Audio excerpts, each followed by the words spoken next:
Assalamu alaikum students, Hafiz Nabil Ahmed here. Fundamental of e-commerce का lecture. Chapter name है the environment of electronic commerce, legal, ethical and tax issues. जो main topic इस chapter में हम आज discuss करेंगे that would be the legal environment of electronic commerce and use and protection of intellectual property in online business। जो remaining दो topic हैं online crime, terrorism and warfare और एथिकल इश्यूज़, ये हम नेक्स्ट लेक्चर में discuss करेंगे।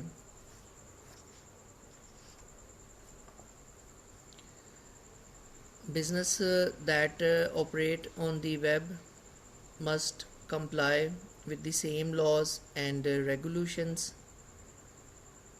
that govern the operations of all businesses. If they do not, they face the same penalties, including fines,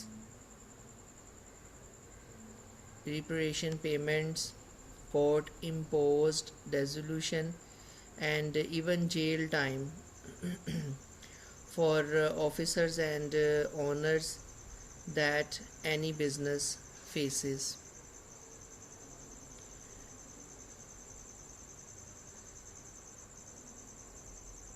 Business operating on the web face two additional complicating factors as they try to comply with the law. First, the web extends a company's research beyond traditional boundaries, and the second, the web increases the speed and efficiency of business communication. Further, the web creates a network of customers who often have a significant level of interaction with each other. Web businesses that violate the law or breach ethical standards can face rapid and intense reactions from many customers and other stakeholders who become aware of the business activities। We will learn about the issues of borders, jurisdiction, and website content in the legal environment of electronic commerce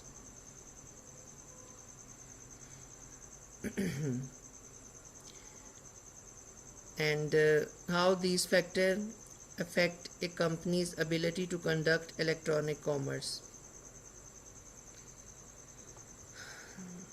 The first one is borders and jurisdiction।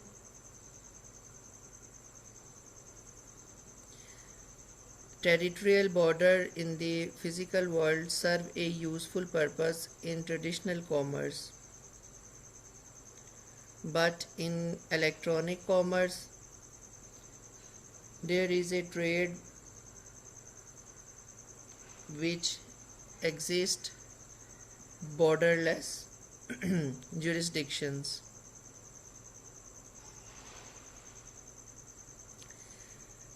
The limits of acceptable ethical behavior and the laws that are adopted in a geographic area are the result of influences of the area dominant by the culture।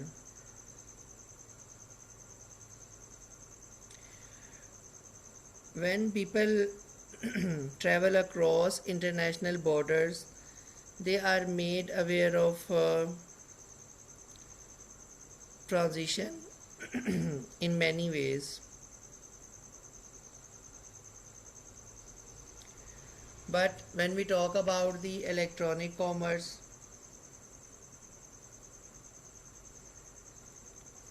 it is actually borderless trade।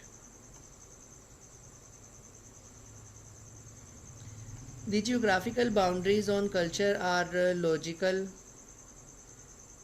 for most of our history. slow methods for transportation, and conflicts among various nations have prevented people from traveling great distances to learn about their culture. Both restrictions have changed in recent years, and now people can travel easily from one country to another within many geographic regions. The best example is European Union, which allows free movement within the European Union countries for its citizens of member countries. Most of the European Union countries now use a common currency instead of their former individual currencies. Legal scholars define the relationship between geographic boundaries and legal boundaries in terms of four elements: power, effects, legitimacy, and notice. Power is the form of control over physical space and the people, objects that reside in that space, and is a defining characteristic of statehood. For laws to be effective, a government must be able to enforce them. Effective enforcement requires the power both to exercise physical control over resident and to impose sanctions on those who violate the law. The ability of government to exert control over a person or corporation is called jurisdiction. Laws in the physical world do not apply to people who are not located in or do not own assets in the geographic area that created those particular law. For example, if you are the citizen of Pakistan, the laws of Pakistan are not applicable to the citizens of UAE or any other country.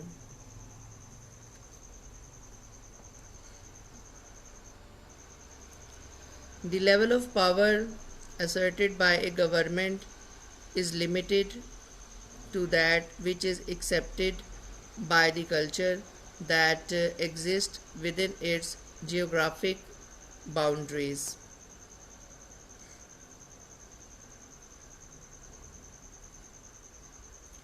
Effects.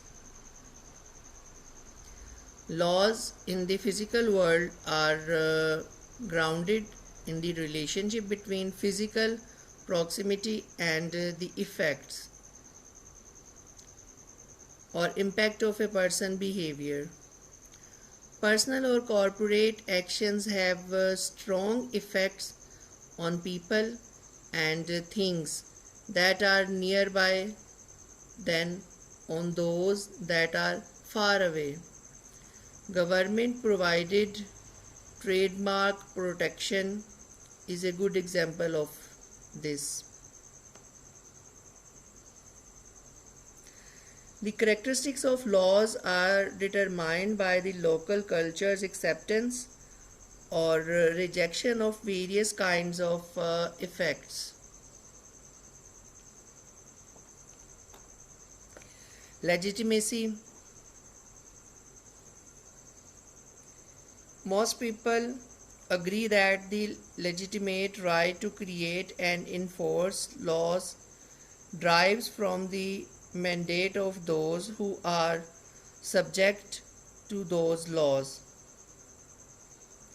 In 1970s, the United Nations passed a resolution that affirmed this idea of governmental legitimacy. The resolution made clear that the people residing within a set of recognized geographic boundaries are the ultimate source of legitimate legal authority for people and actions within those boundaries. Thus, legitimacy is the idea that those subject to laws should have the same role or should have the some role in formulating them. Some cultures allow their government to operate with the high degree of autonomy and unquestioned authority, but same time some other country do not.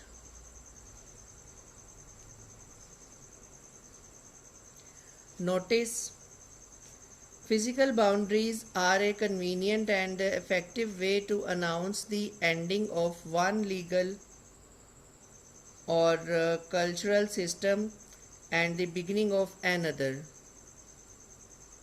The physical boundary provide notice that one set of rules has been replaced by a different set of rules. Notice is the expression of such a change in rules. People can obey and perceive a law or cultural norm as fair only if they are notified of its existence. Obviously, borders provide this notice in the physical world.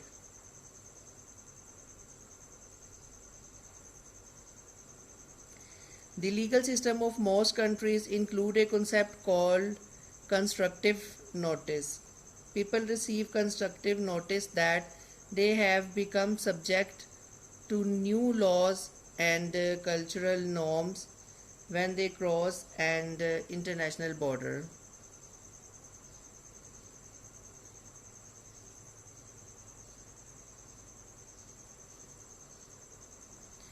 Jurisdiction on the net.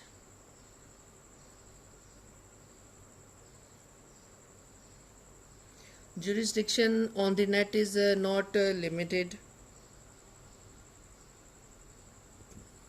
Governments that want to enforce laws regarding business conduct on the internet must establish jurisdiction over that conduct.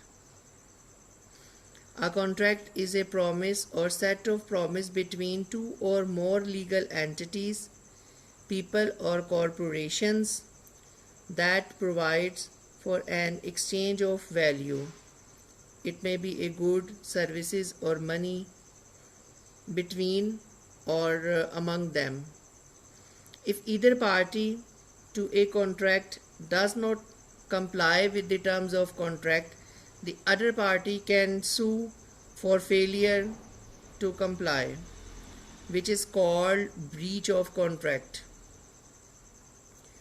Persons and corporations that engage in businesses are also expected to exercise due care and not violate laws that prohibit specific actions such as trespassing, libel, or professional malpractice.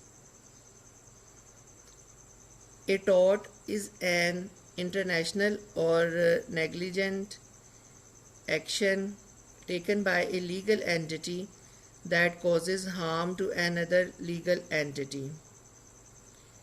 People or corporation that wish to enforce their rights based on either contract or tort law must file their claims in court with jurisdiction to hear their cases. A court has sufficient jurisdiction to hear a matter if it has both subject matter jurisdiction and personal jurisdiction. Subject matter jurisdiction is a court's authority to decide a particular type of dispute. For example, in the United States, federal courts have subject matter jurisdiction over issues governed by federal laws, such as bankruptcy, copyright, patent, and federal tax matters. And the state courts have a subject matter jurisdiction over issues governed by the state laws. If the parties to a contract are both located in the same state, A state court has subject matters jurisdiction over disputes that arise from the terms of that contract. The rules of determining whether a court has subject matter jurisdiction are clear and easy to apply. Few disputes arise over subject matter jurisdiction. Personal jurisdiction is in general determined by the residence of the parties. A court has personal jurisdiction over a case if the defendant is a resident of the state in which the court is located. In such cases, the determination of personal jurisdiction is straightforward. However, an out-of-state person or corporation can also voluntarily submit to the jurisdiction of a particular state court by agreeing to do so in writing or by taking certain action in the state.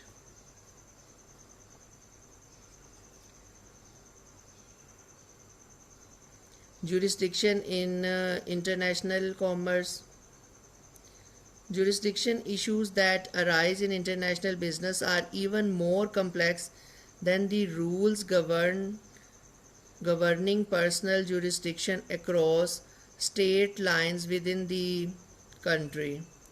The exercise of jurisdiction across international borders is governed by territories between the countries engaged in the dispute.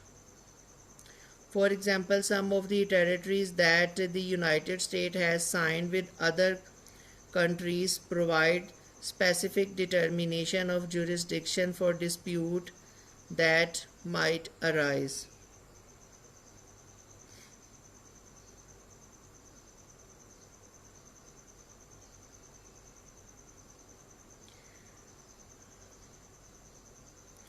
Judicial committee means that they voluntarily enforce other countries' laws or judgment out of a sense of comity or friendly civility.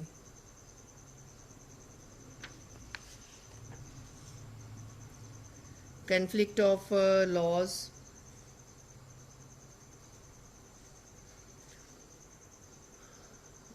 All the countries have different laws in force in their countries. For example, in the United States, business is governed by federal laws, state laws, and local laws. Sometimes these laws address the same issues in different ways. Lawyers call this situation a conflict of laws. Since online businesses usually serve broad markets that span many localities and many states, they generally look to federal laws for guidance. On occasion, this can lead to problems with state and local laws.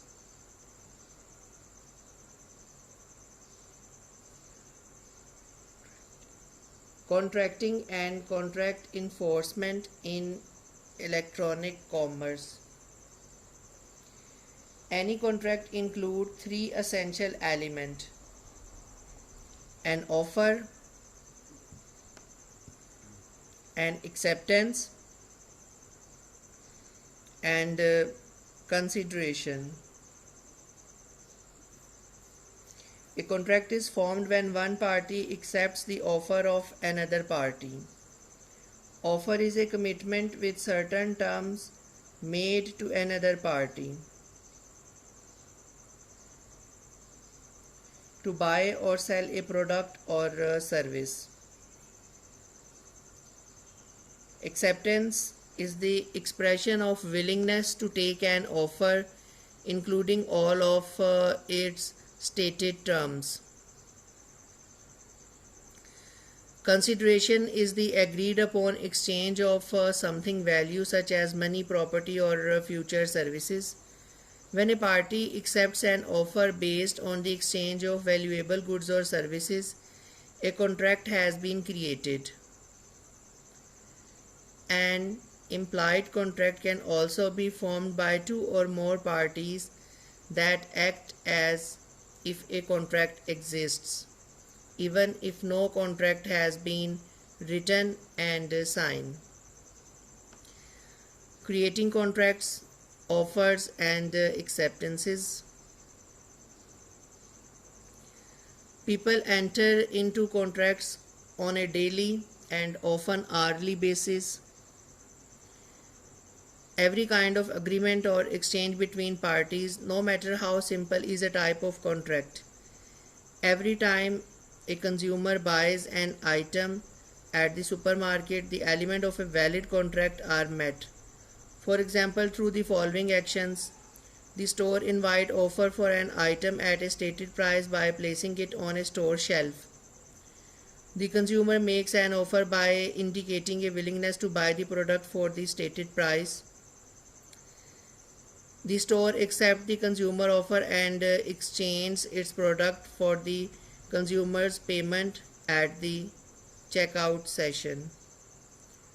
Contracts are a key element of traditional business practice, and they are equally important on the internet.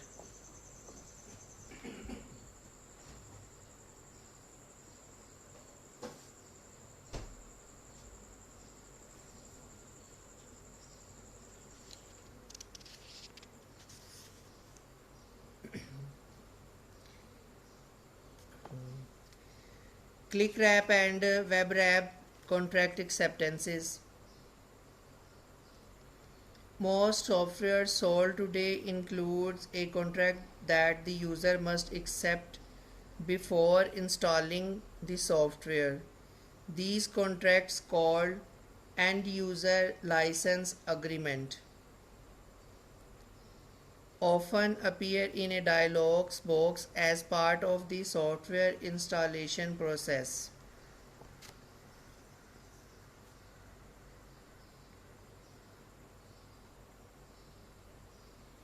When the user clicks the agree button, the contract is deemed to be signed.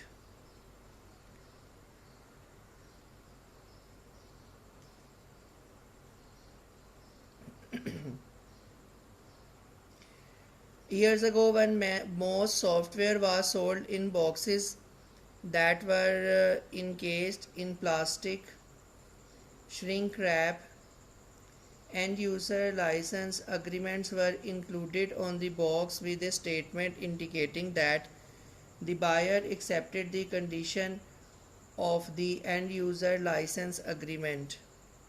By removing the shrink wrap from the box, this action was called a shrink wrap acceptance. Today, a website user can agree to that site's end user license agreement or its terms and conditions by clicking a button on the website called a click wrap acceptance, or by simply using the website called a web wrap acceptance or browser wrap acceptance. Creating written contracts on the web. In general, contracts are valid even if they are not in written or signed. However, certain categories of contracts are not enforceable unless the terms are put into writing and signed by both parties.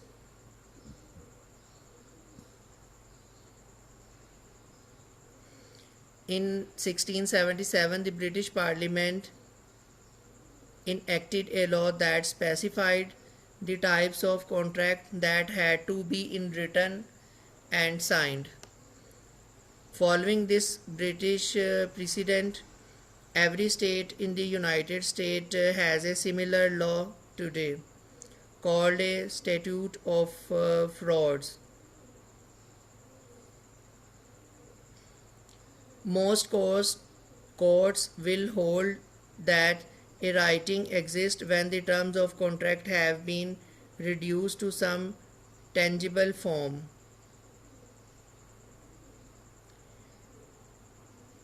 An early court decision in the 80s held that a telegraph transmission was a writing.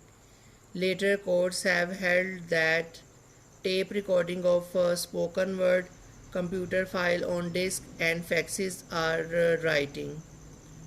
Thus, the parties to an electronic commerce contract should find it relatively easy to satisfy the writing requirements. Courts have been similarly generous in determining what constitutes a signature.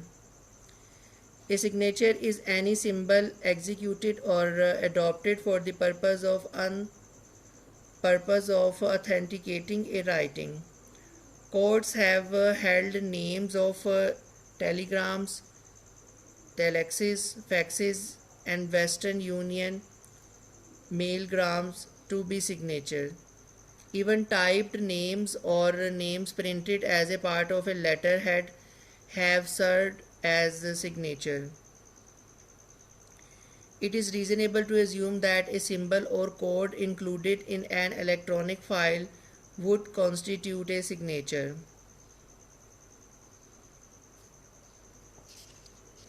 Implied warranties and warranty disclaimers on the web.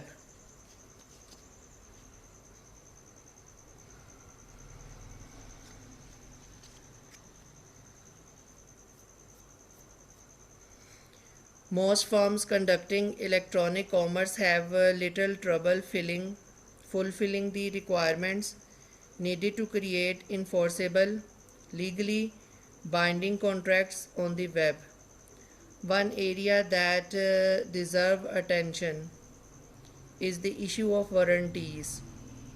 Any contract for the sale of goods includes implied warranties. An implied warranty is a promise to which the seller can be held even though the seller did not make any explicit statement of that promise. The law establishes these basic elements of a transaction in any contract to sell goods or services.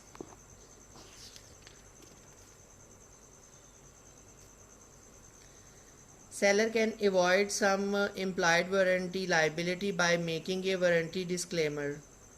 A warranty disclaimer is a statement declaring that the seller will not honor some or all implied warranties. Any warranty disclaimer must be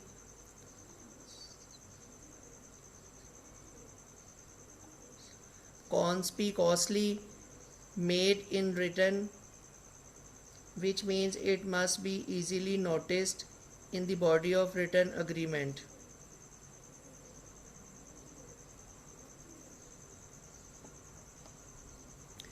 Authority to form contract.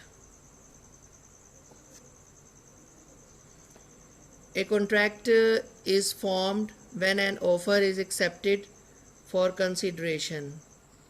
Problem can arise when the acceptance is issued by an impostor or someone who does not have the authority to bind the company to a contract. In electronic commerce, the online nature of acceptance can make it relatively easy for identity forgers to pose as other.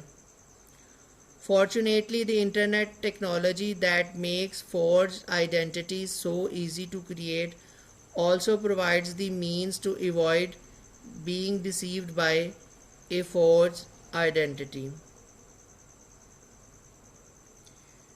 Determining whether an individual has the authority to commit a company to an online contract is a greater problem than forged entities in electronic commerce.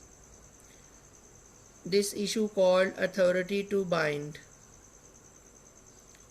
can arise when an employee of a company accepts a contract and the company later asserts that the employee did not have authority to do so.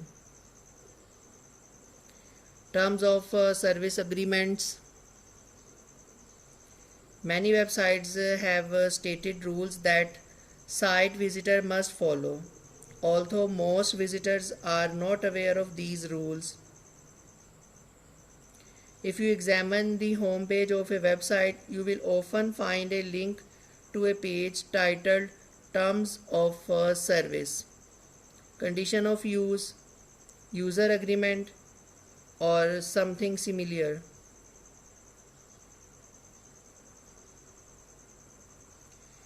If you follow that link, you find a page full of detailed rules and regulations, most of which are intended to limit the website owner's liability for what you might to do so, information you obtain from the site. These contracts are often called terms of services agreements, even when they appear under a different title. In most cases, a site visitor is held to the terms of service even if that visitor has not read the text or clicked a button to indicate agreement with the terms.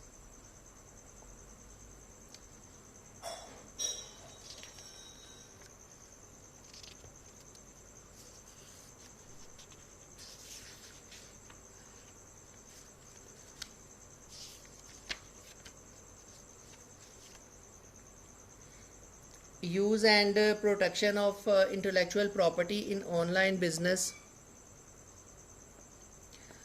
Online business must be careful with their use of intellectual property. Intellectual property is a general term that includes all product of the human mind. These products can be tangible or intangible. Intellectual property rights include the protections afforded to individual and companies by government through government granting of copyrights and patent, and through registration of trademarks and service marks, depending on where they live. Individual may have a right of publicity, which is a limited right to control other commercial use of an individual's name, image, likeness, or identifying aspect of identity. Copyright issue. A copyright is a right granted by a government to the author or creator of a literary or artistic work. The right is for the specific length of time provided in the copyright laws and gives the author or creator the sole and exclusive right to print, publish, or sell the work. Creations that can be copyrighted include virtually all forms of artistic or intellectual expression: books, music, artworks, recording, audio and video, architectural drawings, chronographic work, product packaging, and computer software.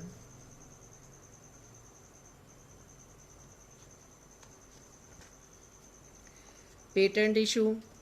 A patent is an exclusive right granted by the government to an individual to make, use, and sell an invention. In the United States, patent on invention protect the investor's right for 20 years. An inventor may decide to patent the design for an invention instead of the invention itself, in which case the patent protects the design for 14 years. To be patentable, an invention must be genuine, novel, useful, and not obvious given the current state of technology.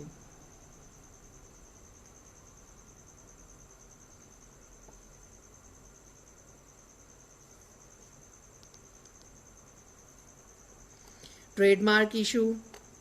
A trademark is a distinctive mark, device, motto, or implement that a company affixes to the goods it produces for identification purposes.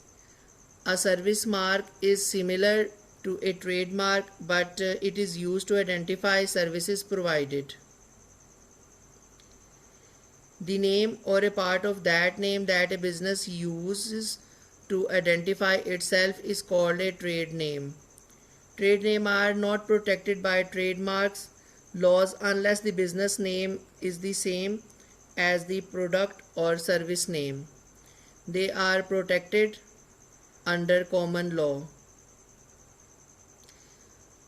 Common law is the part of British and US law established by the history of court decisions that has accumulated over many years. The other main part of British and US law is called statutory law, arises when elected legislative bodies pass laws which are also called statutes. Domain names and intellectual property issues. Considerable controversy has arisen about intellectual property rights and internet domain name. Cybersquatting is the practice of registering a domain name that is the trademark of another person or company in the hopes that the owner will pay a huge amount of money to acquire the URL. In addition, successful cyber squatters can attract many site visitors and consequently charge high advertising rate. A related problem called name changing, also called typo squatting, occurs when someone registers purposely misspelled variation of well-known domain names. These variants sometimes lure consumers who make typographical error when entering a URL.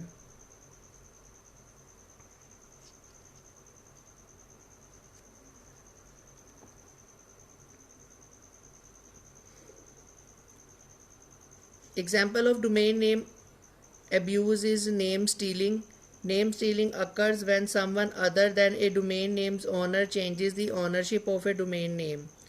A domain name ownership change occurs when owner information maintained by a public domain registrar is changed in the registrar's database to reflect a new owner's name and business address. Once the domain name ownership is changed, the name stealer can manipulate the site,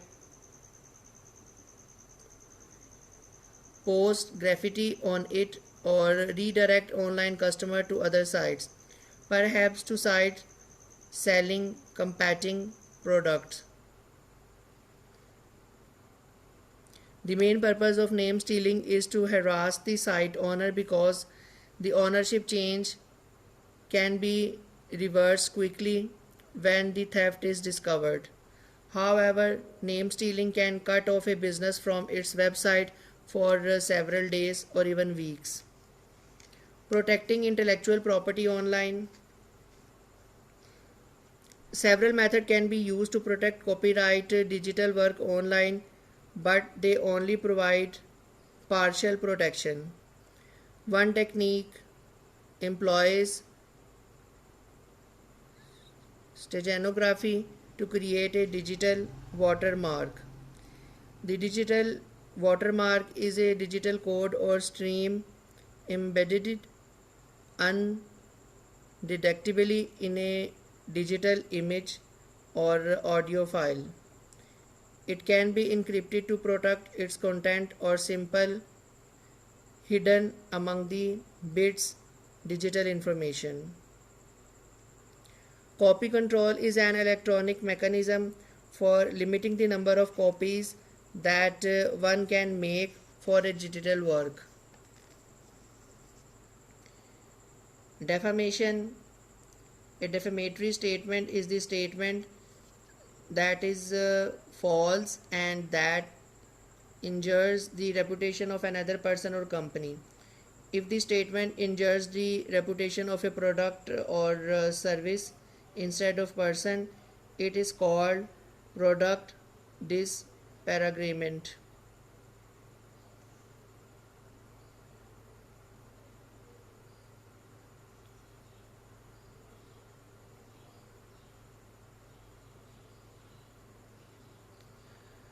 Most states recognize a legal cause of action called per se defamation, in which a court deems some type of statements to be so negative that injury is assumed. Deceptive trade practices. The ease with which website designer can edit graphic, audio and video files allow them to do many creative and interesting things. Manipulation of existing picture, sound and video clips can be very entertaining. If the object being manipulated are trademarked, these manipulation can constitute infringement of the trademark holder's right. Various state laws define trademark dilution as the reduction of the distinctive quality of a trademark by alternative uses. Advertising regulation.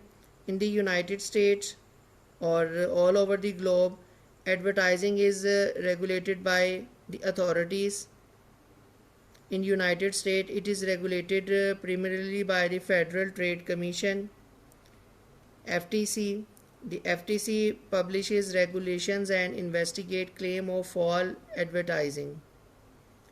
Its website include a number of information releases that are useful to business and consumer.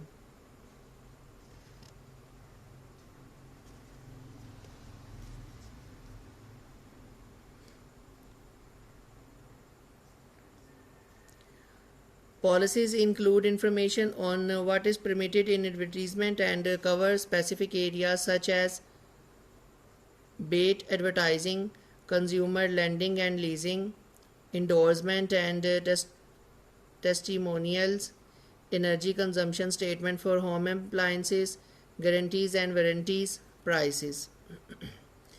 Other federal agencies have the power to regulate online advertising in the United States.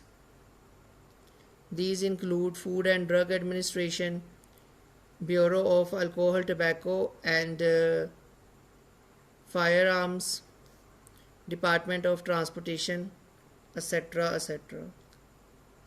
Thank you very much. End of today's lecture.